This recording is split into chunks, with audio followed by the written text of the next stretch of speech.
In 1860, a famous debate about the new theory of evolution happened here in Oxford between Thomas Huxley and Sэмюэлом Вилберфорсом.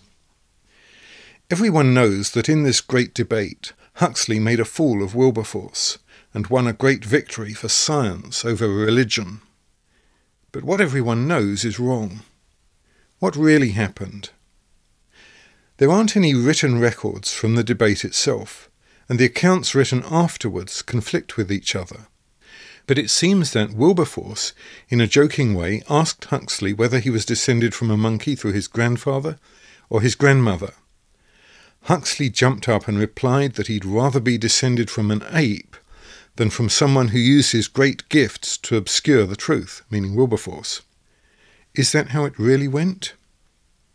What we are told by one or two other people in their reminiscences is that in that debate, when Wilberforce came out with that remark to Huxley, they were so titillatingly wanting a laugh that they just erupted in laughter at what the bishop said. And in fact, one of Huxley's friends later admitted, although yes, Huxley said these words back, Huxley was not an experienced orator, and hardly anybody heard him, apart from a small group of people. Huxley later became a great orator, yes. 1890 he was a great orator, but you can't read what he was in 1890 back to what he had been in 1860. We often tend to mix the two together.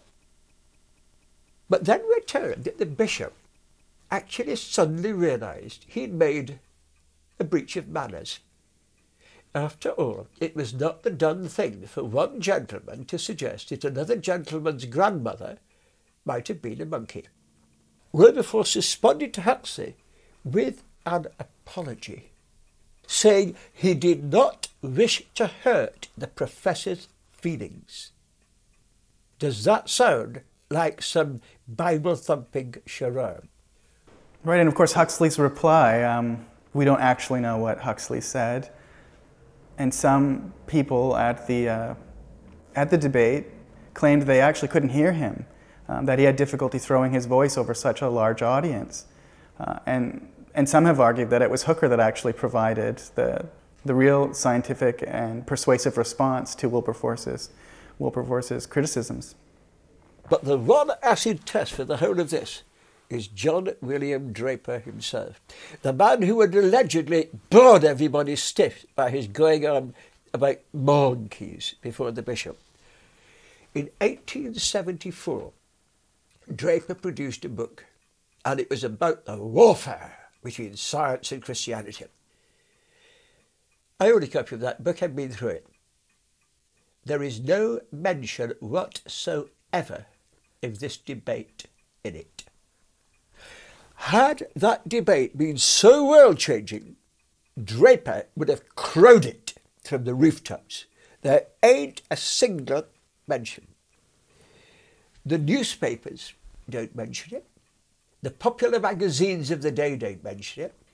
Now, I've had people say to me, oh, well, that was the press just drew a veil of silence over the humiliation of a bishop. Well, I've only got one thing to say to that. Rubbish. That can only have been said by people who knew nothing of the Victorian world of publishing. We today, with WikiLeaks and all the rest of it, tend to think that we live in an age of scandalously bad reporting. The only thing we have that the Victorians didn't have 150 years before were mobile phones. There were papers, magazines, scandal rags, pro-atheist, anti-religious rags around, secularist rags, that had they heard the Bishop of Oxford had been toasted alive, they would have screamed it from the housetops. Yet there ain't a single squeak in all of this radical literature. No one is sure exactly what Wilberforce and Huxley said.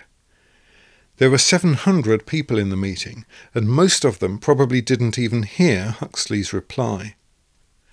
Other people as well as Huxley replied, including Joseph Hooker.